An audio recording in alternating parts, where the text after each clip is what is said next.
আমরা এখন চলে এসেছি আড়ংঘাট ঘাটের কাছে। তো কেমন লাগছে নদীর মধ্যে? ভালো। যেহেতু দিদি বললো ভালোই লাগছে, তো যাই হোক, তো সামনে মানে মন্দিরের সামনে দেখো কত পরিমাণ ভিড়। আর তোমরা কে কে নীল পুজোর দিন এই আড়ংঘাট যুগল মন্দিরে এসেছো জল ঢালতে অবশ্যই কমেন্টে জানিও। তো তারপরে চলে এসেছে স্নান করার জন্য। তো এটা হলো কিনা লাভার সিঁড়ি। তো তারপরে আমরা লেবে পড়েছি এই ঘাটে। তারপরে এখানে এত পরিমাণ ময়লা ছিল, যেহেতু মানে লোক বেশি, তার জন্য নিচের থেকে কাদা মাটি উঠে এসেছিল। তো তারপরে দেরি না করে চলে এসেছি। তো এইদিকে দেখো কত পরিমাণ ভিড়।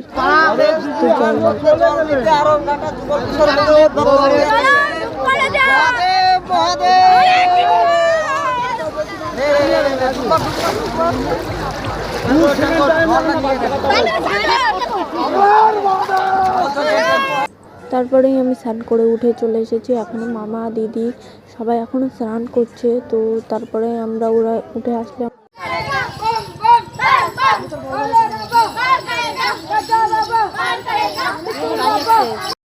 যেহেতু আমি জলটা এনেছিলাম, আমি ঢালতে পারিনি, তাই আমার দিদি জলটা ঢেলেছে। তো কে কে এই বছরে জল ঢালতে পারেনি 2026 সালে, তো অবশ্যই কমেন্ট বক্সে জানিও। টাটা বন্ধু।